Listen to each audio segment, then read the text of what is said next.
안녕하십니까. 인사 PR연구소 윤호상입니다.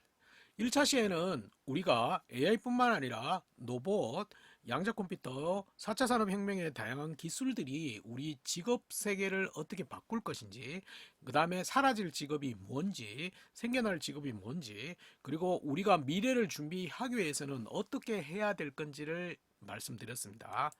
이번 2차 시에는 실제 취업 쪽이 아무래도 강할 수밖에 없으니까 채용 트렌드라든지 채용 프로세스가 어떻게 바뀐지를 전반적으로 한번 얘기를 하려고 합니다. 그래서 역량 중심의 기업의 채용 트렌드, 역량 굉장히 어려운 말인데 이제 뭐 능력 중심이라고 보시면 돼요. 그것뿐만 아니라 기업이 원하는 인재상이 어떻게 좀 다른지, 그냥 채용 프로세스는 뭐 상기업과 공인기관이 어떻게 다를 건지, 그거는 약간 비슷할 수는 있지만, 그 다음에 기업 규모에 따라서 다양한 기업들을 가고 싶은 갈 수 있는 기업은 어떤 건지, 그런 것들을 한번 전반적으로 점검을 할 거고, 그걸 위해서 그거에 이제 점검이 되면 우리가 그걸 준비하기 위해서는 어떻게 해야 될 건지를 전반적으로 말씀드리고자 합니다. 그래서 첫 시간에도 잠깐 봐야겠지만 가장 중요한 거는 이제 이 특별한 친구를 기업이 뽑는 게 아니라는 것만 기억하시면 돼요. 오히려 특별한 친구보다는 남들보다 다른 친구를 뽑으려고 한다는 게 조금 다르다. 이것만 기억. 취업이라는 게 아직까지는 못 느끼는 굉장히 황당할 수 있습니다. 이게 왜 그러냐 하면 예전 같으면 우리 과에서 1, 2등 하는 선배, 그 다음에 자격증이 좋고 자격증이 많고 스펙이 좋은 선배가 취업을 하겠다면 취업이 잘 됐는데, 꼭 1, 2등 한다고 요즘에 취업이 잘 되냐? 자격증 스펙이 좋다고 취업이 잘 되나? 그게 아닐 수도 있다는 거. 왜? 여러분이 생각하는 채용의 기준, 합격의 기준이랑 기업이라는 합격 기준이 굉장히 다릅니다. 그래서 여러분이 굉장히 황당한 일을 많이 겪게 될 겁니다. 그래서 제가 황당한 순간에 사진을 모아봤거든요. 이럴 경우에 황당함을 느끼겠죠. 그 다음에 뭐 이런 경우도 있겠죠.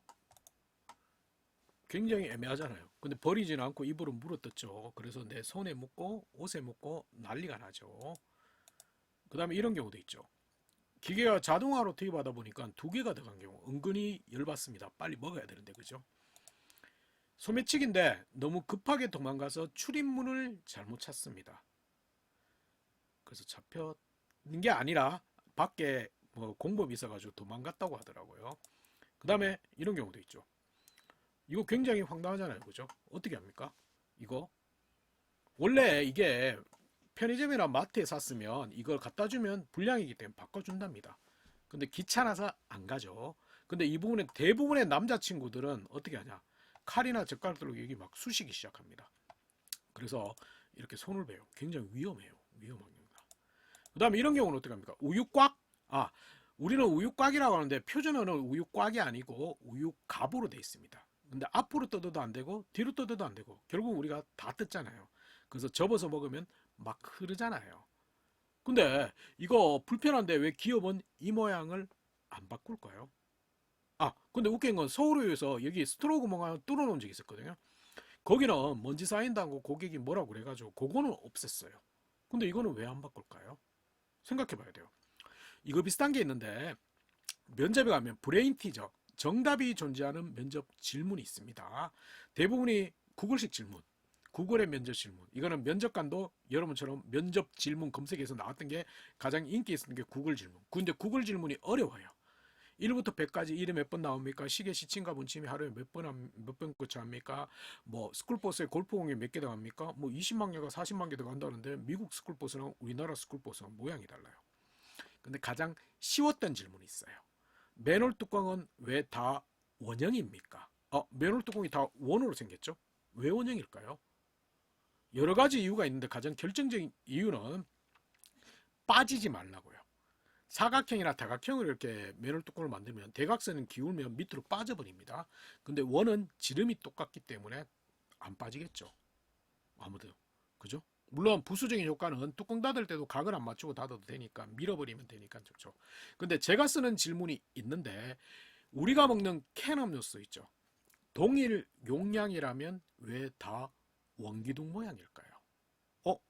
우리가 먹는 캔 음료수 다 원기둥입니다. 더 웃긴 건 여러분이 들고 다니는 텀블러도 다 원기둥입니다. 왜 원기둥일까요? 그래서 제가 면접에 이 질문하면 이 질문에서 이 질문에 답을 맞추면 다른 질문 아무것도 안 했습니다. 이 친구 무조건 뽑습니다. 근데 제가 1년에 뭐 제 강의를 5천 명에서 한 2만 명 듣는데 거의 못 맞춥니다. 5명 미만이 맞추는데 여러분이 가장 많이 하는 답변이 있어요. 잡기 편하라고 그립감 많이 얘기하시는데 그럼 삼다수병은 잡기 불편한가요? 삼다수병은 사각기둥이죠. 그렇진 않아요. 약간 불편하기 때문에 주름을 주긴 좋겠지만 근데 가장 결정적인 이유가 뭐냐? 돈이 가장 적게 듭니다. 왜? 제가 동일 용량이라고 가정했죠. 동일 용량의 최적의 모양은 공 모양입니다. 근데 공 모양으로 음료수를 만들면 굴리고 던지고 난리가 나겠죠. 그래서 가장 그거를 못 만드니까 그 다음이 원기둥입니다. 삼다수처럼 사각기둥으로 만드는 순간 캔을 만드는 단면이 늘어지면서 캔의 재료인 알루미늄 철이 고가기 때문에 그걸 더 많이 넣어야 됩니다. 비쌉니다. 그러면 우유곽 왜 안 바꾸냐? 바꾸면 돈 듭니다. 구멍을 왜 없앴냐? 구멍은 없애면 공정이 하나 줄어들기 때문에 돈이 원가가 세이브됩니다. 그래서 잘 생각해야 돼. 기업이 철저하게 돈 원가입니다. 영리치고 ESG 돈입니다. 공공기관 철저하게 예산입니다. 그걸 생각을 하셔야 돼요. 근데 여러분이 그러면 기업이나 공공기관은 여러분들은 어떻게 생각할까요? 여러분은 우리 회사 미래 인재 맞습니다. 근데 뽑을 때는 여러분도 돈 원가일 수 있다는 거. 근데 거기다 대놓고 우리가 가고 싶습니다. 하고 싶습니다. 배우고 싶습니다. 이렇게 접근하면 기업은 왜 우리가 돈 주면서 이런 가르쳐야 됩니까? 학교입니까? 학원입니까? 이렇게 나옵니다. 그럼 어떻게 돼요? 제가 이런 공부에서 이런 이론적 기초도 있고요. 이런 자격증, 이런 경험을 통해서 이런 장점, 이런 준비를 통해 여러 장점이 있기 때문에 당신네 회사에서 잘할 수 있습니다. 이렇게 증명하셔야 돼요. 근데 여러분이 상황이 되면 여러분 자소서 면접에 그 증명이 없습니다. 왜? 질문에 대한 답만 하고 있습니다. 그래서 기업이 면접 오면 왜 뽑아야 됩니까? 다시 질문하는 이유입니다. 아, 근데 여기 불안하잖아. 그러면 장점 준비? 그러면 나는 학사인데 석사 박사보다는 전문성이 떨어지는 거 아니냐고? 아니, 여러분의 이 장점은 취업의 장점은 여러분 기준의 장점입니다. 근데 비전공자보다는 내가 전문성이 높은 거죠. 그럼 전문성 높다 하면 돼요. 그리고 나는 꼼꼼하다? 거기다 경험 있으면 됐지. 옆에 친구가 너 꼼꼼하지 않잖아. 이런 평가 받을 필요도 없습니다. 내 기준의 장점이 됩니다. 그게 반드시 여러분 자소서나 면접에 들어가야 되고 여러분 취업에서 그게 가장 키포인트라는 걸 기억하셔야 됩니다. 그래서 그럴 거야. 뭐 이런 경우도 있겠죠. 이거는 셀프 김밥인데 김밥 재료가 다 풀어져 있습니다. 좀 애매하죠. 이거는 이론적으로 너무 잘 만든 미끄럼틀입니다. 이론적으로. 그러다 보니까 애가 날아가는 겁니다. 그래서 잘 생각해야 돼요. 기업이 생각해 볼 거는 기업은 이제 예를 들어서 첫 번째 대부분이 채용 프로세스는 서류 전형, 그 다음에 뭐 필기시험, 인적성 있는 게 인적성, 그 다음에 면접 형태로 되어 있습니다. 서류 전형, 과거에는 서류 전형 어떻게 했냐? 죄송하지만 스펙으로 했습니다. 제가 재수학원 찾아가서 여러분 전공별로 학교 등급을 만들었습니다. 입결 성적 분석해서. 그래서 공대는 서울대 한양대 1등급, 연구대 서강대 서강대 2등급 이런 식으로. 상경계열은 서울대 연대 1등급 뭐 이런 식으로. 그런 식으로 해가지고 학교 등급, 그러니까 서류 전형 시점에 우리가 학교 마감 시점에 엔터키를 치면 학교 등급, 학점, 토익, 자격증 이게 자동으로 들어가서 자동으로 석자가 나옵니다. 그러면 엄밀히 말해서 여러분이 쓴 자소서 죄송하지만 안 읽었다는 거. 그런 식으로 평가를 했단 말이죠. 근데 그게 문제 없으면 지금도 그렇게 평가를 할 거라는 거. 근데 그거는 스펙은 평가가 안 된다는 거. 왜? 학교는 여러분도 알다시피 수시 6개 되면 그 중에 하나를 가기 때문에 학교에 서열화가 등급화가 안 됩니다. 그리고 대입 전형이 너무 많기 때문에 같은 학교 출신이 같은 수준이라고 판단 안 됩니다. 그리고 학점 많다, 학점 좋다고 일 잘하냐? 그것도 아니더라는 거. 자격증 많다고 일 잘하느냐? 그것도 아니더라는 거. 토익 만점자 영어 못합니다. 그래서 기업이 이거 모르겠다 이래 된 거예요. 그래서 우리 친구들이 일을 잘하는지를 보자 라고 해서 나온 단어가 제가 앞에 언급했던 역량이라는 단어입니다. 근데 역량은 IMF 때 나왔던 단어인데 굉장히 어려운 말입니다. 근데 좀 쉽게 설명하면 장점, 능력하고 비슷해요. 그러면 이제 전문성, 스킬, 의사소통력, 창의력, 리더십 이런 게 다 역량이라. 꼼꼼함 이런 것도 역량이에요. 그럼 여러분이 의사소통을 잘합니다를 어떻게 증명합니까? 제가 스피치 자격증 1급에서 잘합니다가 아니라 제가 롯데리아 아르바이트 당시에 고객이 이런 크레임을 걸어서 모든 게 여러분의 경험으로 증명하는 겁니다. 그래서 자소서가 아마 중견 이사를 가면 성장 과정 성격 속에 이렇게 돼 있는 데는 없고 팀워크를 발휘했던 경험자였어요. 의견 차이를 해결했던 경험자였어요. 다 경험 베이스로 묻고 있다는 거. 그걸로 평가한다는 거죠. 그래서 결국은 스펙이 아니라는 걸 생각해야 돼요. 그래서 그게 좀 생각하고 그 다음에 이제 각 기업이 뽑는 기준이 다르다. 근데 들어보면 다 똑같다는 거. 그래서 서류 전형이 그런 형태로 되고 그 다음에 필기시험 공공기관은 NCS 직업 기초랑 전공으로 되어 있는 경우가 많고요. 사기업은 인적성 검사 그리고 중견일 쪽에는 아마 인성검사 온라인 인성검사 또는 AI 역량검사 그 정도밖에 없습니다. 근데 이거는 정답이 존재하기 때문에 뭐라고 얘기는 못할 것 같아요. 사람이 개입할 여지는 없어요. 근데 마지막 프로세스가 면접이잖아요. 면접은 여러 사람들이 개입한다는 거. 대기업은 1차 실무지 면접, 2차 임원 면접, 공공기관은 외부 면접관, 내부 면접관 형태로 되어 있습니다. 근데 면접관은 개성이 강하기 때문에 사전에 이 개성을 통제하기 위해서 인사팀에서 사전에 교육하고 매뉴얼 주고 다 합니다. 근데 면접은 뭐랄까 면접관은 면접 들어가면 자기 자의적으로 판단하는 거. 그래서 여러분이 그 부분은 잘 모르겠습니다 이렇게 얘기했는데 면접관 5명 중에 2명은 3명은 2명은 이 친구 이런 기본적인 것도 몰라? 불합격 이러는데 거기 3명은 이 친구 보기보다 겸손한데 합격 이래 버릴 수도 있어요. 왜?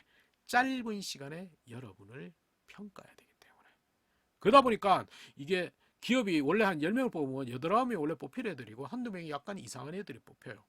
근데 이거는 엄밀히 나서 뭐랄까 여러분은 잘 입사해가지고 연수가면 느낄 거예요. 저 친구는 말해도 말도 안 통하고 사장님 아들까 이런 애들이 있긴 있습니다. 근데 이게 나랑 상관없는 건데 이게 여러분한테 작용하거든요. 여러분 친한 친구들이 있거든요. 대부분이 같은 과. 그 다음에 친한 친구의 특성이 스펙이 비슷해요. 학점, 자격증, 영어 이런 거 비슷해요. 같이 준비하거든요. 근데 스펙만 비슷해요. 스토리도 비슷해요. 그 친구가 알바하면 같이 가고 봉사활동 같이 가고 내일 여행도 같이 가고 공모전도 같이 가요. 스펙 스토리 다 똑같다는 거. 근데 상황 2학기 때 누가 먼저 취업할 것 같습니까? 이러면 전부 다 제가 먼저 취업할 겁니다. 이런 친구 한 명도 없고 제 친구가 먼저 취업할 것 같아요. 말이 씨가 됩니다. 실제 보면 나보다 스펙이 낮은 친구가 자격증 하나 부족한 친구가 똑같은 데 되는데 걔는 합격하고 난 떨어질 수 있습니다. 취업은 죄송하지만 스펙이 아닙니다. 여러분의 경험입니다. 근데 이제 여러분 스펙으로 자꾸 인지하는 거는 미리 얘기하면 연말 시점에 취업 카페 가면 합격 스펙 이런 거 나오잖아요. 근데 걔들은 제가 인사팀에서 스펙을 통계해 본 역사가 있거든요. 걔들은 어떻게 하냐. 연말 시점에 합격하시면 본인 스펙 올리세요. 커피 쿠폰 사줍니다. 이래서 몇 명 조사한 겁니다. 그게 여러분의 인정한. 근데 여러분이 만약에 그 스펙을 올린다. 내가 했던 자격증만 올리냐. 학점도 더 업해서 올리고요. 자격증도 필기시험 합격한 거 계속 합격했다고 올릴 겁니다. 이게 여러분이 계속 악순환이 되고 있다는 걸. 그래서 취업 트렌드는 굉장히 많이 바뀌었습니다. 그래서 이렇게 많이 바뀌었는데 이건 크게 의식할 필요 없어요. 이건 기자님들이 만든 거고요. 가장 핵심적인 하나만 얘기하자. 예전에는 1등, 2등 특별한 친구를 뽑으려고 했고요. 지금은 1등, 2등 특별한 친구가 아니고 남들보다 다른 친구 뽑으려고 한다. 그래서 예전엔 취업 환경이 어려우니까 히말라야 에베레스트 갔다 온 친구 있어요. 그럼 굉장히 도전적이나 창의적이나 이렇게 얘기했는데 요즘에 히말라야 에베레스트 갔다 왔다? 3년 전에 모 공공기관에 친구가 실제 자소서에 히말라야 간 얘기를 적어놨어요. 근데 그 내부 면접관이 그렇게 물으면 안 되는데 왜 쓸데없이 돈 들여서 히말라야 갔어? 이렇게 물었습니다. 이제는 1등, 2등 특별한 친구가 아니라 남들보다 다른 친구 뽑으려고 한다. 그래서 여러분이 주목해야 될 거는 남들보다 다른 경험하는 게 좋아요. 근데 남들이 누구예요? 모든 경쟁자가 아니라 우리 과 친구들보다 약간 다른 경험. 다른 경험이 없으면 똑같은 경험이라면 다른 생각, 다른 노력, 다른 행동했다. 이제는 특별함이 이기는 게 아니고 다름이 이긴다. 요것만 기억하시면 돼요. 그래서 그렇고 그 다음에 이제 뭐랄까 융합적인 사고가 굉장히 중요하다 보니까 굉장히 의미가 많이 바뀌었습니다. I자 전문가형, 그 다음에 도요다의 T자형, 그 다음에 파이형 이런 식으로 하는데 융합형 이제 아직까지는 좀 어렵긴 어려운데 그래도 지금은 융합 속에서는 AI를 좀 이해하는 친구들은 가장 기본적으로 AI 툴을 활용할 수 있는 것들은 이제 기업에서도 보편화되고 있기 때문에 그런 것들을 조금은 강조하고 있습니다. 그래서 실제 보면 융합이란 것은 다양한 분야에 좀 복합적인 사고를 가진 친구를 원하는데 그게 실제 잘 힘들고요. 그래서 AI는 기본적으로 융합에서는 가장 기본이 되고 있다는 것만 기억하시면 되고요. 그다음에 아직까지 좋아하는 친구는 이 아저씨입니다. 굉장히 유명한 아저씨입니다. 누굴까요? 누가 자꾸 예수님이라고 그러는데 예수님이 손목시계하고 애플을 이렇게 들고 있잖아요. 스티브 잡스의 젊을 때 모습입니다. 그러면 이 사람처럼 대단한 사람을 뽑겠다? 아, 이 사람처럼 대단한 사람 전 세계에 몇 명이고 돌아가셨잖아요. 그게 아니고 이 아저씨 가진 키워드 첫 번째가 혁신이란 키워드. 아, 혁신이란 키워드는 기업도 잘 모르겠습니다. 너무 어렵습니다. 두 번째가 창의라는 키워드인데 아직까지 모든 기업이 좋아하는 게 창의적인 인재. 우와, 부담스럽다고요? 근데 그 창의성이 아까 얘기했듯이 1등, 2등 특별한 게 아니고 남들보다 다른 친구 원한다고요. 그래서 남들보다 우리 과 친구보다 다른 경험, 똑같은 경험으로 다른 생각, 다른 노력, 다른 행동 요거만 있으면 돼요. 왜? 현실적인 이유는 뭐랄까 예전에는 1등, 2등 공부 잘하는 친구 뽑았어요. 근데 이제 요즘에는 학교에서 배운 걸 그대로 기업 내부 기업에서 적용하면 문제가 다 해결됐거든. 요즘에 적용하면 환경이나 고객이 바뀌어 버립니다. 공부만 잘하고 거기 대응이 안 됩니다. 두 번째는 엄밀히 말해서 실제 보면 뭐랄까 기업 환경이 계속 바뀌어 있다는 거. 그래서 기업은 이제는 예전에 여러분을 뽑아서 같이 성장하고 교육하고 이런 모델이었는데 이제는 기업이 생존하기 위해서 당장 성과를 낼 수 있는 친구를 원한다는 거. 그래서 그런 것들을 좀 생각해야 돼요. 그래서 차라리 이렇게 노는 친구 좋아해요. 아빠의 선물 이래가지고 좀 뭔가 다르게 놀잖아요. 그 다음에 이런 아이디어 가지신 분들 길가에 굉장히 많죠. 근데 이 풍선이 바람 넣는 것까지 하면 한 30만 원 정도 한답니다. 근데 이게 길가에서 있으면 다 불법이랍니다. 시청이나 구청에서 빼앗아가 그러면 다 빼앗긴답니다. 근데 풍선만 빼앗기나 추가적인 과태료를 물어야 돼가지고 그래서 이렇게 만들어놨습니다. 근데 현재 단속 조항이 없답니다. 도로무단점유 통행방해 아무것도 아니죠. 그 다음에 이 친구가 이 옷을 입고 가는 거고요. 이거는 강원도 김모 대표님이 자기 가게에 만든 그릇입니다. 손을 씻든 닦든 애매하죠. 손 씻을 필요 젓가락 없이. 그래서 아주 특별한 친구를 원하는 게 아니라는 거. 남들보다 다른 친구 원한다는 거. 그래서 그것만 좀 생각하자. 두 번째는 아직까지는 직무 중심의 채용은 그대로 가고 있습니다. 그래서 이거는 계속 강조합니다. 그 일을 잘할 사람을 강조하는. 그게 공공기관으로 가면 NCS로 돼 있고요. 그래서 직무 중심의 채용은 계속 가고 있다. 공공기관 NCS로 돼 있다. 그래서 그 부분은 계속 있고 근데 이제 직무 중심의 채용이 너무 반복되다 보니까 한 15년 정도 됐거든요. 반발 심리로 오는 게 이겁니다. 그 여자친구 놀랄 건데 남자친구들의 속마음을 표현한 움짤입니다. 저렇게 행동하면 안 되겠죠. 그래서 직무와 관련해서 반발 심리로 오는 게 이 소통 협업이 굉장히 중요해지고 있습니다. 그 컬처 핏 뭐 이렇게도 얘기하고 있는데 원래 소통 협업은 컬처 핏 이런 얘기 단어 나올 때 전보다 있었습니다. 이건 왜 이렇게 나왔냐? 예전이나 지금이나 신입사원을 뽑아놓으면 1년 내에 두세 명이 그만둡니다. 근데 예전에 그만둔 이유는 제가 생각하는 마케팅이 아니네요. 이러고 그만둡니다. 왜? 예전에는 들어가서 일을 배웠습니다. 근데 요즘 어떻게 해요? 일을 배워서 들어오죠. 그러다 보니까 일을 굉장히 잘하십니다. 근데 일만 잘하십니다. 그래서 외부 고객은 약간 소통이 되는데 내부 고객 업무 관련자 이런 사람하고 소통 협업이 안 돼 버립니다. 그러면 여러분 어떻게 해요? 한 6개월 동안 열심히 버티시다가 나가버립니다. 그럼 여러분도 손해고 저도 기업도 손해겠죠. 그래서 요즘에 제 주변에 인사 담당자 면접관이 100% 얘기하는 게 윤 소장님 요즘 친구들은 일을 너무 잘해요. 근데 말이죠. 일만 잘해요. 차라리 일을 좀 못하더라도 소통 협업자라는 친구 뽑고 싶다고. 왜? 일은 가르치면 돼요. 이렇게 나와요. 그래서 이 소통 협업이 굉장히 중요하고 그렇기 때문에 여러분이 앞으로 소통 협업하는 경험을 많이 쌓아야 됩니다. 근데 문제는 이게 4학년 되면 여러분 대부분 소통 협업이 하나씩 들어가 있습니다. 자소서에. 근데 여러분 또래만 들어가 있다는 거. 기업이 원하는 거는 다양한 연령대입니다. 그래서 현대차 들어가는 친구는 뭐 조기 축구회, 배드민턴 동호회 이런 거 얘기했다는 거. 근데 거창한 걸 요구하는 건 아닙니다. 편의점 알바하는데도 사장님과 소통 협업이 되겠죠. 학교에 할 때도 조교쌤은 약간 비슷하잖아요. 그래서 교수님이랑도 소통협업. 봉사활동 가서 할아버지 할머니도 소통협업이 되겠죠. 그런 것들을 어필하는 게 의미가 있다는 걸 좀 기억하시면 좋아요. 그 다음에 이제 좀 진부하지만 최근에 가장 이슈가 되어 있는 게 이 책임감이라는 키워드. 굉장히 중요시하고 있습니다. 왜냐하면 예전이나 지금이나 이제 시대가 변하면서 신입사원들의 요구되는 역량이 아니고 이제 스타일이 약간씩 바뀌거든요. 근데 예전 세대들보다 요즘 신입사원들이 요 책임감이 좀 부족한 경우가 많아요.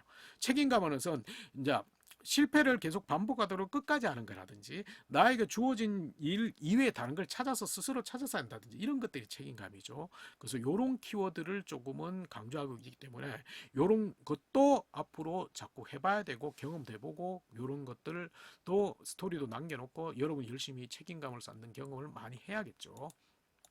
그래서 그 다음에 아까 했듯이 1등, 2등이 아니라 좀 실패도 극복하고 이런 친구 좋아합니다. 그래서 1등, 2등은 계속 성공했던 친구고 실패도 극복하고 뭐랄까 본인의 뭐랄까 힘들었던 거 극복하고 위기도 극복하고 이런 친구들이 오히려 우리 회사에 들어오면 더 잘할 수 있다고 생각하기 때문에 이제 실패 위기 경험도 여러분 앞으로 많이 실패했다고 좌절하는 게 아니고 그걸 딛고 일어서면 됩니다. 그런 것들이 오히려 기업이 원하는 인재라는 거. 그래서 난 실패했다고? 그러면 나는 공모전 가서 수상 못했다고 못 쓰는 건 아닙니다. 그렇기 때문에 이런 것도 실패를 두려워하지 말고 적극적으로 다 경험하고 그게 다 스토리가 될 수 있고 기업이 좋아하는 거라는 걸. 그 다음에 AI는 기본적으로 되는데 그래서 AI가 들어오면서 채용 트렌드 자체가 AI가 들어오면서 신입 때문에 뭐 신입을 뽑는 게 아니고 경력을 뽑고 AI를 활용할 수 있는 친구를 뽑는 거라든지 AI 때문에 신입 자체가 조금 주는 거는 기본적으로 있다. 아까 이거는 제가 첫 시간에도 얘기했듯이 AI 때문에 사람을 안 뽑는 경우도 있고 그 다음에 2명 뽑아야 될 걸 1명 뽑는 경우도 있다. 그렇기 때문에 AI가 여러분의 경쟁자가 약간은 될 수 있으면서 일자리에는 약간은 부정적인 경향을 있다. 근데 이제 뽑는다고 하더라도 아까 했듯이 AI를 잘 활용할 수 있는 친구를 뽑는다. 그래서 AI에 대해서는 좀 경쟁자지만 이제 뭐랄까 AI를 활용할 수 있게끔 여러분들이 준비를 하셔야 돼요. 그래서 AI 때문에 일자리가 약간 주는 경향은 있습니다. 그리고 상시 수시 채용의 확산. 이거는 현대차 그룹부터 먼저 시작을 했는데 이제 공채가 아니라 상시 수시 채용하는 형태입니다. 물론 모든 회사가 다 한다는 건 아닙니다. 삼성은 공채가 있고 이거는 대부분의 LG전자, 현대차 그룹 그다음에 뭐 SK 하이닉스 이런 데는 상시 채용. 이제 채용 인원이 필요할 때 그때 채용 공고를 내고 그 뽑는 형태입니다. 그래서 그거는 그렇기 때문에 채용 정보에 대해서 실시간으로 좀 적극적으로 받아보는 건 의미 있겠죠. 근데 물론 뭐랄까 중견이나 대기업 형태는 공채가 남아 있는 형태가 아직까지는 많고요. 그리고 조금 작은 회사 같은 경우는 이제 이걸 공채를 할 수 없기 때문에 상시 수시 채용 형태로 많이 가고 있습니다. 그렇기 때문에 채용 정보를 실시간적으로 내가 자주 받고 찾아보고 하는 것도 굉장히 중요하다. 왜냐하면 놓쳐버리면 지원을 못하겠죠. 그래서 현대차 그룹 같은 경우는 카카오톡에 현대차 채용 채널이 있습니다. 그런 걸 등록해 놓으면 수시로 나한테 채용 정보가 올 거니까 그런 것도 조금은 생각해 보자. 그러면 이제 기업 규모별로 보면 대기업은 뭐 채용 공고를 보시면서 열심히 잘 준비를 하시면 돼요. 그 대기업은 대부분이 채용 프로세스 상에서는 서류 전형이 있고 인적성 검사가 있고 그다음에 그 면접 전형으로 돼 있습니다. 물론 하나그룹은 인적성 검사가 없습니다. 근데 대부분의 회사들은 삼성은 GSAT가 돼 있고요. 현대차는 HAMAT 이런 식으로 다 있다는 거. 그래서 그런 것도 약간은 준비해야 되고 그리고 이런 이미지가 있다는데 이 이미지는 아닙니다. 이거는 왜냐하면 산업군이 그런 CJ나 롯데가 이렇게 여성 이미지가 강한 거는 물론 여성 인원을 많이 뽑겠죠. 그래서 CJ나 롯데는 여성 친화적인 기업이라고 얘기하는데 산업군이 그렇습니다. 외식이나 뭐랄까 다 그쪽으로 B2C 쪽으로 돼 있기 때문에 그렇게 되는 거다. 꼭 이 이미지를 만들어야 된다는 건 아니라는 거. 그래서 그렇고 그 다음에 공공기관은 실제 보면 채용 인원이 확대됐습니다. 작년보다는 4,000명이 늘어난 상태입니다. 늘어난 상태이기 때문에 근데 맹목적으로 공공기관 선택해야 되나 대기업 선택해야 되나 근데 이제 둘 다 지원해도 됩니다. 근데 공공기관의 채용 프로세스는 뒤에 설명하겠지만 약간 다르거든요. 그런 것들이 있기 때문에 둘 다 지원해도 상관없습니다. 왜? 인재상은 다 비슷합니다. 공공기관은 보수적으로 접근해야 된다. 이렇게 얘기하시는 분들이 취업 전문가들이 많던데 저는 다양한 기관에 서류심사 면접관을 가면서 하면 이제 단장님이라든지 뭐랄까 공공기관 장님들이 이제 면접하기 전에 티타임 하거든요. 근데 꼭 동일한 비슷한 뉘앙스 얘기를 많이 합니다. 윤 소장님, 우리 같은 사람 뽑으면 우리 기관 망합니다. 제발 좀 창의적이고 도전적이고 적극적이고 소통 잘하는 친구 뽑아달라고. 거의 비슷하다는 거. 그렇기 때문에 꼭 공공기관을 보수적이라고 볼 필요는 없습니다. 근데 채용 인원이 28,000명으로 작년보다는 4,000명이 늘어날 걸로 전망이 되어 있습니다. 이거는 예산으로 잡혀 있고 이제 계획이 나와 있으면 이 정도 뽑는 거는 확정이라고 보시면 돼요. 그래서 공공기관은 채용 프로세스는 이제 서류 전형 그다음에 예전에 인적성 전공이었는데 이제는 NCS 직업 기초 그다음에 전공으로 돼 있고 면접은 똑같아. 그 면접 형태로 되어 있습니다. 그러면 이제 서류 전형이 대부분이 공공기관이 뭐랄까 빡시게 안 돼 있는 경우, 한정 같은 경우는 자격증 영어 자격증으로만 정량적으로 돼 있고요. 4대 보건관련공단은 자기소개서 평가를 예전부터 빡시게 좀 힘들게 해왔기 때문에 하고, 나머지 기관은 이게 자기소개서 중심의 평가가 좀 힘든 경우가 많아요. 대부분 하기는 한다고 하지만, 그래서 보면 그러면 자기소개서가 좀 애매하면 결국은 이 필기시험을 통해서 여러분의 면접 인원을 확정한다는 거. 면접은 사기업처럼 좀 다양한 형태를 쓰라고 돼 있습니다. 물론 기간별로 약간씩 다릅니다. 그렇기 때문에 이제 필기 시험의 중요성이 굉장히 높아졌다는 거예요. 근데 사기업은 인적성 검사고 공공기관은 직업 NCS 직업 기초랑 전공이기 때문에, 전공은 그렇다고 내 전공이 아니고 걔들이 내는 전공이기 때문에 이 필기 시험 준비가 오히려 공공기관에서는 더 중요할 수 있습니다. 그러면 아까 동시 지원할 것 같으면 저학년 때부터 인적성 검사 필기 시험이 약간 겹치는 부분도 있는데 두 개를 동시에 준비하는 방법도 되겠죠. 자소서는 똑같고 면접 똑같고 필기 시험만 다르기 때문에. 인재사항은 아까 똑같다고 해요. 그래서 동시 지원도 가능합니다. 그래서 가능하고, 그렇기 때문에 공공기관은 잡알리오라는, 원래는 알리오가 공공기관 정보 사이트인데 여러분이 취업 쪽으로 너무 뭐랄까 좀 해서 아예 잡알리오라는 취업 채용 정보 사이트가 있습니다. 지호.kr 정부에서 운영하는 겁니다. 재정경정부에서 운영하는 거기 때문에 여기 가시고, 그 다음에 여기 가시면 실제 보면 공공기관의 변동사항이라든지 중간에 빠지고 느리고 이런 것도 다 나옵니다. 실제 공공기관은 매년 바뀝니다. 바뀌기 때문에 이제 숫자가 약간씩 바뀝니다. 근데 공공기관 저기 가면 이 자발리오에서는 중앙정부 산하 공공기관밖에 없습니다. 그러면 예를 들어서 뭐 광주 도시공사 이런 데, 광주 교통공사 이런 데는 없습니다. 거기는 어디나 순천 뭐 전남 시설관리공단 이런 데는 여기 보면 잡 클린 아이라는 데가 있습니다. 클린 아이는 지방자치단체 산하 공공기관 공단 출전기관, 뭐 광주 테크노파크, 전남 테크노파크 이런데 이제 뭐 광주 문화재단 뭐 이런 것도 여기 다 있습니다. 그래서 이거는 지방자치단체 산하 공공기관 산하단체이기 때문에 여기 두 군데를 가셔가지고 일단은 이름 보고 가고 싶은 데를 다 뽑고, 그 다음에 사무 행정직은 다 있습니다. 근데 이제 전기 다 다른 뭐 기계 이런 쪽은 있는 기관이 있고 없는 기관들이 있기 때문에 내가 가고 싶은 직무가 있는지를 다시 한번 검색하시고, 세 번째는 전공시험 체크해 봐야 됩니다. 필기시험이 직업기초능력은 어차피 공부하시면 되고, 물론 이것도 기간별로 약간씩 다르긴 다르지만 전공은 내 전공이 아니고 걔들이 내는 전공이기 때문에 내 전공으로 지원 가능한지를 보고 추려야 됩니다. 그래서 그렇게 해서 목표를 가져가는 겁니다. 그래서 그리고 지방자치단체 산하 공공기관도 많이 늘어나 있는 상태입니다. 그 다음에 최근에 했던 1월달에 했던 이제 공공기관 채용 정보 박람회, 이건 매년 원래 코로나 시기에는 온라인을 했고 이건 오프라인을 해서 했거든요. 실제 여기 홈페이지입니다. 여기 가시면 어떤 기관이 어느 정도 뽑고 어떻게 하는지 채용 설명의 자료도 순차적으로 계속 업데이트가 되고 있습니다. 그래서 여기 가셔가지고 준비하는 것들을 좀 보시는 게 좋습니다. 그 다음에 금융관련 공공기관은 이제 크게 다른 거는 예전에 이제 금융, 은행, 증권 이런 데 다 포함해서 금융 관련 공공기관은, 예전에는 여러분 선배 중에 공공기관 한 뭐 5년 전에 공공기관에 금융기관에 들어간 선배들은 대부분이 차분하고 조용하고 꼼꼼하고 자격증 많고 이런 선배들이 같고요. 최근 5년 이후에는 아마 외향적이고 적극적이고 다양한 활동을 적극적으로 하는 사람들을 원합니다. 그래서 결국은 예전과 다르게 I 유형이 아니고 E 유형이 많을 겁니다. 실제. 왜냐하면 그 은행이나 금융기관들이 이제 예전에는 이제 제품의 이제 뭐랄까 예금이나 적금에 대한 차별성이 중요하기 때문에 전문성을 강조했고요. 근데 요즘에는 엄밀해서 무조건 영업입니다. 영업 성향이 강한 사람들을 뽑습니다. 그래서 은행들이 막 2층 가고 이러죠. 경비를 죽이고 영업을 강하게 하기 위해서. 그리고 이제 금융이, 은행이나 이쪽은 전부 다 이제 뭐랄까 직접적으로 내방하는 그 고객들이 줄어들기 때문에 실제 보면 IT 역량, 그래서 IT 자격증을 가진 사람들을 약간 우대해지는 경우도 있습니다. 물론 여러분 졸업 시점에는 약간 달라질 수는 있지만, 그래서 뭐 IT 관련 자격증이 저학년 때 좀 뭐랄까 관심이 있다면 좀 따놓는 것도 의미는 있습니다. 그래서 그렇고요. 그 다음에 대기업, 공공기관, 금융 이외에 중견기업도 있습니다. 중견기업. 이거는 엄밀히 말해서 대기업과 중소기업 사이라고 보는데 이게 원래는 중견기업에 대한 성장에 대한 촉진법이라고 법으로 정해놓은 기업입니다.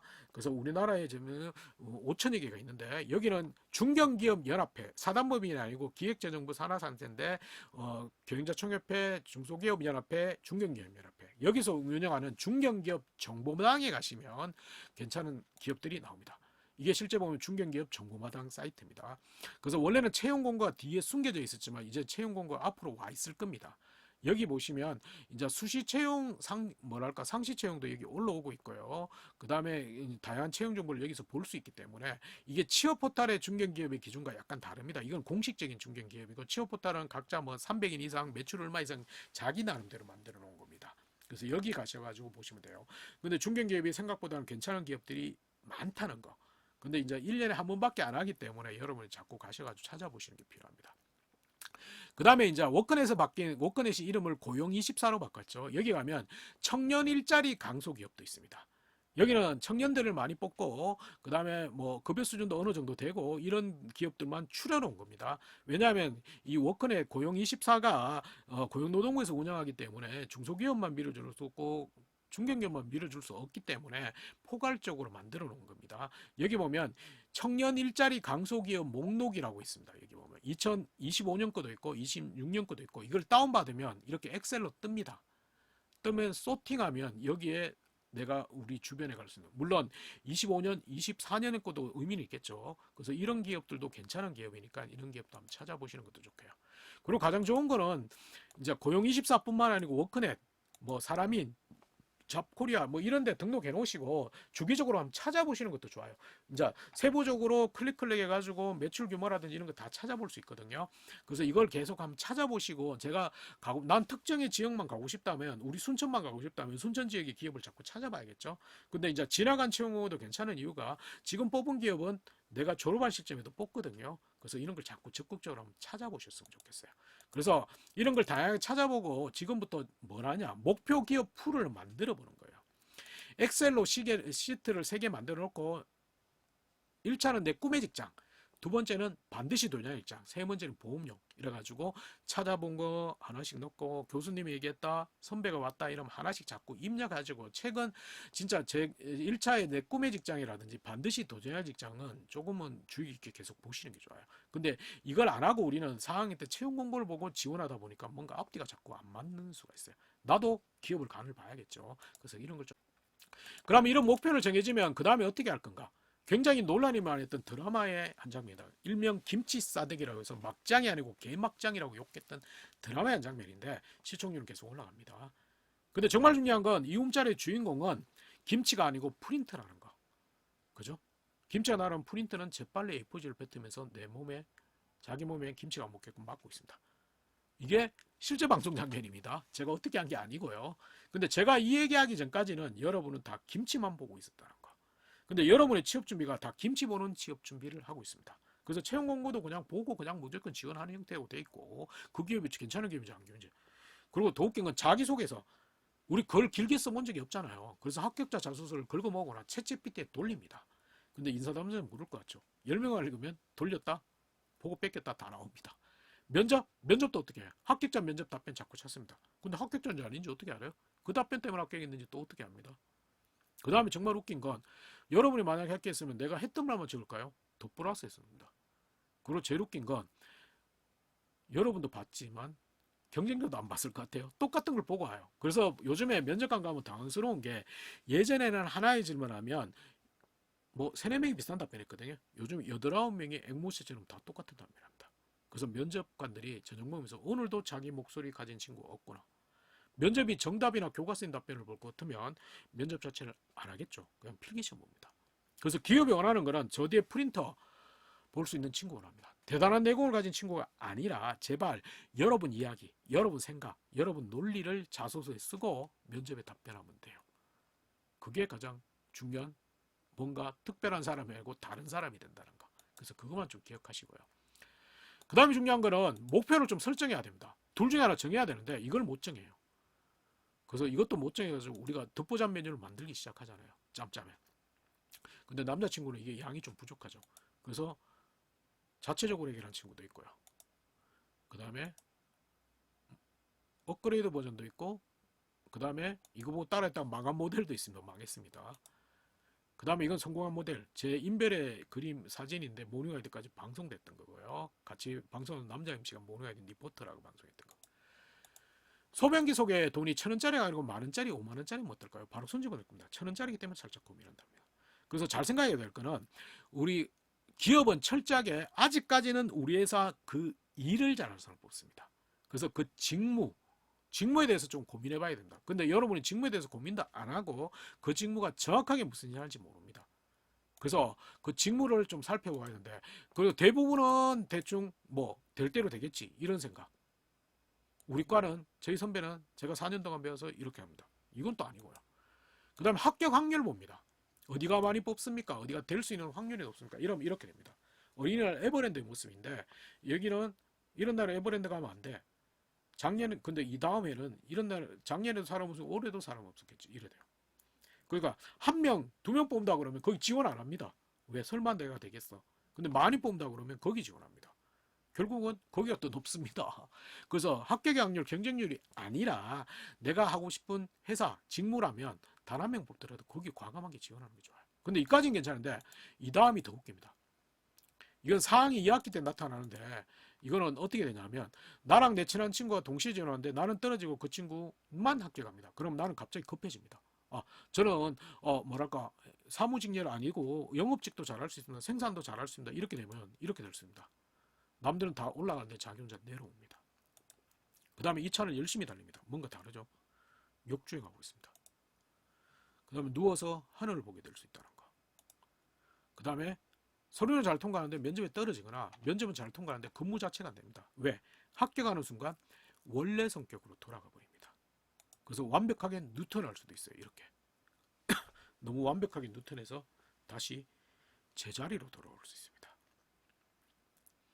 핸들을 안 놓은 거죠. 그 다음에 정신없이 바쁠 수도 있다는 거예요. 지원하고 면접하고 지원하고 면접하고. 그래서 가장 중요한 거는 직무입니다. 그래서 내가 어떤 일 할 건지를 잘 생각해야 돼요. 이거는 공통직무입니다. 공통직무. 이거 위에 다양한 직무들 많습니다. 직무가 많기 때문에 직무에 대해서 조금은 찾아봐야 됩니다. 어떤 일 하는지 잘 모르잖아, 솔직히. 그래서 가장 좋은 거는 그걸 직무를 많이 찾아보면서 내가 어떤 일 할 건지를 정해야 된다는 거. 그래서 이거 좀 찾아보는 노력은 해야 됩니다. 그래서 그 다음에 이런 목표가 생기면 그 다음에는 어떻게 준비할 것인가 잘 생각해야 되는데, 가장 중요한 거는 결국은 이제 예전에 처음에도 얘기했지만, 예전에는 여러분 스펙으로 여러분을 평가하려고 했다. 근데 이제는 스펙이 아니고 여러분의 경험이 중요하다. 그래서 자꾸 경험이라고 했잖아요. 그러다 보니까 경험으로 취업을, 이제 뭐랄까, 내 장점, 역량을 증명하는 겁니다. 근데 여러분은 여러분 경험을 잘 모르는 경우가 많아요. 그래서 내 경험에 대해서 물론 다양한 경험을 해봐야 되고, 앞으로는 꼭 직무와 연관 안 되더라도 다양한 경험을 하면서, 얘기했잖아요. 1, 2학기 때 다양한 경험, 다양한 것들을 하면서 나의 목표도 찾는 것뿐만 아니라 취업에 쓸 수 있는 스토리도 만들어야 된다는 거. 그래서 일단은 여러 경험들을 많이 해보고 그 다음에 여러분 스스로를 많이 찾아보는 건 필요합니다, 실제. 그래서 그게 된다면 나중에는 4학년 때는 경험을 한번 정리해 봐야 돼요. 추천하는 걸 이렇게. 근데 지금부터 할 수는 없잖아요.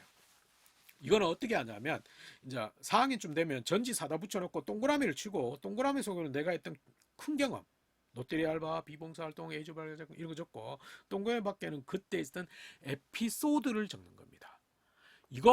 이거만 적으면 갖다 쓰면 자소서고, 이 갖다 얘기하면 면접입니다. 그죠? 맞잖아.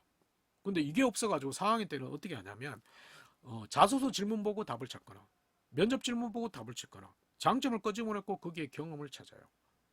그래서 4-5개 돌려막기 합니다. 그래서 이거에 굉장히 중요합니다. 그래서 지금부터 이걸 전지 사다 붙여놓고 4년 동안 붙이라고는 얘기 안 할 테니까, 엑셀이나 워드 파일 또는 아래 한글 파일로 바탕화면에다가 노트북에다가 경험 정리 이래가지고, 내가 하루 있었던 매일매일 정리 안 해도 상관없으니까 일주일에 되돌아보면서 특이했던 에피소드, 롯데리아 알바하다가 기계가 고장남, 이런 거 다 하나씩 적어놓는 거예요. 일기 쓰라는 건 아닙니다. 그걸 계속 적는 겁니다. 그걸 적어 놓으면 자연스럽게 4학년 때 그게 스토리가 되고 그게 장점입니다. 근데 여기는 직무 관련 경험이 꼭 반드시 맞아야 되는 건 아닙니다. 다양한 경험 다 되고 그 다음에 작은 경험도 관계없습니다. 그래서 경험 정리를 지금부터 경험을 많이 해봐야 되고 경험 에피소드를 많이 정리해 보는 게 필요할 것 같습니다. 그래서 그것만 좀 생각하자만 얘기하고 그 다음에 아까 했듯이 기업에 대해서는 많이 고민해 봐야 됩니다. 기업은 예전에는 우리 기업 잘합니까? 우리 기업 관심 있습니까?만 많이 물었습니다. 근데 다 관심 있다, 다 잘한다고 하니까 요즘에 하나 더 갑니다. 뭐 우리 기업의 단점이 뭐냐고. 혹시 우리 CJ제일제당 제품 먹어봤냐고. 코레일 이용해보면서 불편한 거 없냐고. 이런 거 자꾸 묻습니다. 그래서 그 부분을 조금 기업에 왜 그걸 좀 고민해본 친구는 우리 회사에 대해서 더 오고 싶다고 느낄 수밖에 없잖아요. 그래서 이제 자꾸 인터넷에서 검색하는 거보다는 B2C 기업은 자꾸 가보고 부딪혀보고 이런 올영도 가보고 뭔가 불편한 건지 이런 것도 자꾸 찾아보고 해야 됩니다. 그런 걸 자꾸 보면서 그렇다고 이게 정답을 요구하는 건 아닙니다. 정답은 여러분보다 그 면접관이 더 잘할 거잖아요. 정답이 아니고 관심도를 보는 겁니다.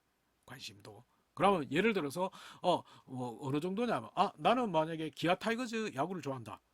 기아 타이거즈 야구 보면서 김도영 오늘 컨디션 안 좋은가 안 좋아 보여 빼야 돼. 이건 정답이에요 아니에요? 정답은 아니잖아요. 내가 관심이 있기 때문에 그렇게 생각하는 겁니다. 근데 내가 만약에 기아 팬인데 삼성 야구 보지도 않은 분들은 그런 생각은 아예 안 하겠죠. 그래서 B2C는 자꾸 가봐야 되고 자꾸 찾아보고 해야 됩니다. 근데 계속 가볼 수는 없잖아. 다른 방법 없을까요? 있어요. 그 홈페이지 가서 보도자료를 보는 방법도 있는데 그 홈페이지의 보도자료는 자기 회사 잘났다밖에 없다는 거. 근데 우리는 그 회사 잘났다보다는 단점, 최근에 이런 상황이 있는데 어떻게 해결했으면 이런 거 좋아하거든요. 그러면 그거는 가장 좋은 게 신문 뉴스입니다. 근데 신문 뉴스를 계속 검색해 볼 수는 없으니까 신문 뉴스에서 가장 좋은 거는 여기 매일 검색할 수는 없잖아요. 그래서 구글 알림이라는 서비스입니다. 그래서 구글 네이버에도 구글 알림이 치면 이렇게 링크 걸릴 겁니다. 그래서 보면 여기에 키워드를 넣고 하루 한 번 수시 뭐 제일 밑에 이메일 주소 이걸 넣으면 내 메일함으로 이렇게 보내줍니다. 구글이. 그럼 아까 했듯이 목표 기업 풀을 만드는데 거기에 내 꿈의 직장 반드시 도전의 직장 하나씩 다 집어넣으면 얘가 찾아서 내 메일함 보내줍니다. 그럼 시간 날 때는 클릭해서 읽어보고 시간 안 날 때는 헤드라인만 보더라도 얘 우리 회사 어떻게 알지 이렇게 되겠죠. 그겁니다. 이 구글 그리고 알림이 키워드는 꼭 회사명이 아니라 됩니다. 여러분이 관심 있는 키워드, 블랙핑크, 뭐 몬스타엑스 이런 것도 관계없고요. 키워드 제한은 없습니다. 그리고 구글의 특성이 있죠. 신상 털기, 첫사랑 찾기 좋죠. 신문 뉴스뿐만 아니고 유료 자료도 갖다 줍니다. 그래서 구글 알림이를 통해서 계속 활용하는 거고 그 다음에 경험은 학교 울타리를 벗어나는 경험을 좋아합니다. 아르바이트든 대외활동이든 봉사활동이든 왜 주어진 학교에서 뭐랄까 수업만 열심히 듣고 이런 거 배운 그 과정만 열심히 했다는 굉장히 싫어하기 때문에 좀 학교 울타리를 벗어나는 경험을 많이 해야 됩니다. 그럼 뭐 온라인으로 하는 것도 관계없으니까 다른 학교 친구 다른 지역 친구들과 함께 할 수 있는 다양한 프로그램들을 적극적으로 참 그래서 그것만 좀 생각하자. 그래서 결론은 이 숫자판입니다. 이 숫자판은 여러분이 어떤 숫자를 선택하더라도 다 맞출 수 있거든요. 그럼 만약에 예를 들어서 그래서 맞추면 여러분이 마술이라고 하는데 이거는 과학입니다. 과학. 그럼 예를 들어서 좋아. 36이라는 숫자를 선택했다고 생각합시다. 근데 박스가 6개로 나눠져 있습니다. 첫 번째 박스에는 36이 없습니다. 두 번째 박스에도 36이 없습니다. 세 번째 박스에는 36이 있습니다. 네 번째 박스에는 없습니다. 다섯 번째 박스에도 36이 있어요? 없습니다. 여섯째 박스에는 36이 있습니다. 그죠? 그럼 결국은 얘랑 얘게 두 개의 박스에만 있는 겁니다. 그래서 어떻게 하냐? 러시아 수학자가 만든 매트릭스인데 소속된 박스에 첫 번째 숫자만 더하면 돼요. 여기 있었고 여기 있었죠. 첫 번째 숫자 뭐예요? 4, 32 더하면 36입니다. 이거는 수학적으로 소속된 박스의 첫 번째 숫자만 더하면 돼요. 6팩토리아 경우의 수가 다 나옵니다. 이게 과학입니다. 이거 왜 보여줬냐? 예전에는 철저하게 기업이 스펙 중심에 채용했습니다. 그러면 내가 지원하고 서울대 친구 지원했다. 서울대 친구 그 합격 난 떨어졌다. 뭐 이해는 되잖아. 근데 이제는 스펙이 아니고 여러분 스토리 중심의 채용입니다. 역량 평가라고 합니다. 그럼 나는 토익이 800점, 그다음에 자격증이 두 개가 있어. 아니, 뭐, 옆에 친구는 토익이 600점이고 자격증 하나밖에 없어. 우리 학교보다 낮은 학교야. 그 친구가 되려고 뭐 그 친구 당연히 내가 합격할 줄 알았는데 그 친구가 합격할 수 있다는 거. 왜? 이제는 스펙이 아니고 여러분의 경험으로 평가합니다. 이게 영양평가인데 그게 비과학적일까요? 그것도 과학적입니다. 왜? 나랑 친한 친구인데 롯데리아 알바를 하는데 얘는 주어진 거 다 하고 다른 거 막 찾아서 하는 친구.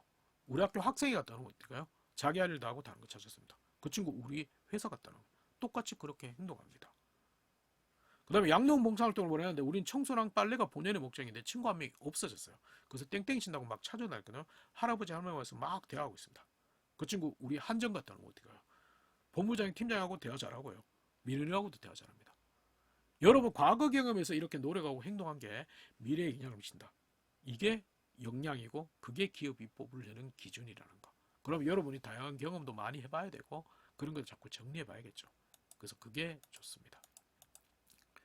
그 다음에 위에는 산입니다. 아래는 뭘까요? 강이나 호수일까요? 자세히 보면 강, 호수가 아니고 사막연이 볼 수 있는 모래벽에 햇빛이 비친 겁니다. 우리는 산 아래는 강이나 호수가 있다. 고정관념 가지고 있습니다. 취업도 스펙이다? 아니요. 아니라고 했잖아요. 자소서 글쓰기다? 아니요. 면접 스피치 강사들이 그렇게 바뀝니다. 그래서 고정관념, 카드라 통신에서 얘처럼 벗어나야 됩니다. 얘는 원숭이는 나무만 타라를 먹었다. 새를 타고 다닙니다. 그래서 고정관념에서 좀 벗어났으면 좋겠습니다. 그리고 정답은 없습니다. 정답을 보는 전형은 필기 전형은 정답을 보는 전형이겠지만 나머지는 정답 없습니다.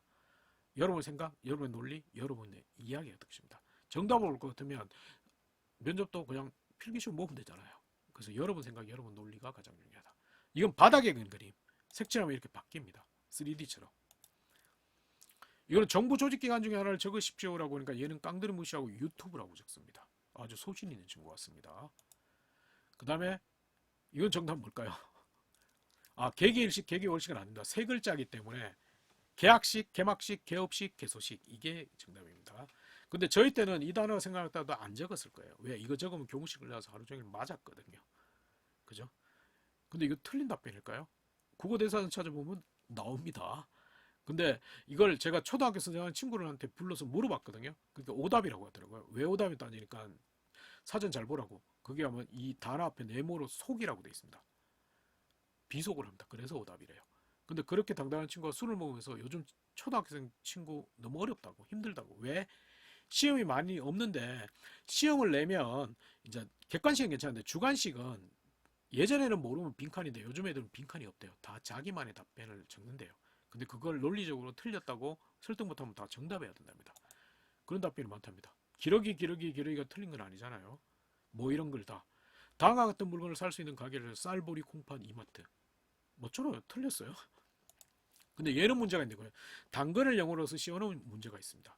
할머니 생신입니다. 할머니께 드릴 카드를 예쁘게 줘. 삼성카드 얼마나 좋습니까? 그래서 요즘 꼬맹이들도 여러분은 꼬맹이들 보고 굉장히 창의적이라고 합니다. 근데 여러분은 창의적입니까? 그러면 아니라고 합니다. 근데 아까 얘기했잖아. 우린 창의성을 너무 거창하게 생각합니다. 어디 대회 가서 1등 수상해야지 창의성입니까? 아까 했잖아요. 제가 내 과 친구보다 다른 경험 없으면 똑같은 경험에서도 다른 생각, 다른 노력, 다른 행위였다. 요게 창의성이라는 거. 그래서 그 정도면 돼요. 너무 거창한 걸 언급할 필요는 없다는 걸 생각해야 됩니다. 그래서 그런 노력은 해야겠죠, 이제 앞으로. 그 다음에 아까 수시 채용이 굉장히 활성화됐기 때문에 수시 채용, 상시 채용은 굉장히 중요합니다. 그 공공기관은 수시 채용하기는 물론 채용 정식 프로세스로 해야 되는 거고, 사기업이나 대기업은 수시 채용을 할 수 있고, 작은 기업 같은 경우는 채용 공고를 내면 너무 많이 지원하기 때문에 상시 수시 채용할 수 있습니다. 근데 거기는 대부분 어떻게 하냐면, 같이 다닌 사람한테 괜찮은 후배 없어, 괜찮은 선배 없어 이렇게 소개받습니다. 근데 이 소개하는 사람이 아무나 소개 안 해줍니다. 자기 나름대로 고민해서 소개합니다. 그럼 합격 확률이 높아진다는 거. 그렇기 때문에 여러분이 취업할 때 자존심을 좀 늘려놔야 됩니다. 자존심을 과감하게 버려야 됩니다. 근데 여러분의 모습은 이렇게 자존심을 계속 가지고 있는 구조가 되어 있다는 거. 자존심을 과감하게 벗으면 좋겠습니다. 얘처럼. 얘는 롯데 팬인데 하나한테 끌려가가지고 하나 응원하고 있습니다. 그래서 인맥이 취업에서도 굉장히 중요할 수 있다는 거. 그래서 여러분이 인간관계도 잘 해놔야 됩니다. 그래서 왜냐하면 술도 얻어먹고 밥도 얻어먹고 취업까지 얻어먹는 그건 채용의 정식 루트이기 때문에 그걸 좀 적극 인간관계도 잘 활용을 하는 게 굉장히 의미가 있다는 걸 생각을 하십시오. 그리고 예전에는 한 뭐랄까 10개 중에 두세 개 내고 나머지 포기가 맞는데 이제는 10개 다 내는 겁니다. 물론 10개 다 내가 자소서를 꼼꼼하게 쓸 수 없으니까 가고 싶은 데는 꼼꼼하게 자소서를 쓰고 뭐난 복부다든지 채찍핀 돌리든지 이러면 됩니다. 작은 기업도 면접 보라고 하면 면접 갑니다. 가고 난 다음에 합격한 다음에 내가 좀 애매하다면 그때 집이 제주도로 이사 가게 돼서 못 갑니다. 그때 하면 됩니다. 근데 여러분은 자꾸 지원 안 합니다. 그리고 평생 직장 없습니다. 이제 커리어는 여러분이 계속 옮겨 다니면서 하는 겁니다. 그렇기 때문에 조금은 적극적으로 지원하시는 게 가장 중요할 것 같습니다. 아시겠습니까? 좋아요. 이제 채용 트렌드와 채용 프로세스에 대해서 다시 한번 분석해 봤기 때문에 여기에 대해서 조금은 고민해 보시고 기업이 이제 여러분이 알고 있는 거랑 기업이 생각하는 건 좀 다르다는 걸 기억하시는 게 좋을 것 같습니다. 아시겠습니까? 제 강의 여기서 마치겠습니다. 감사합니다.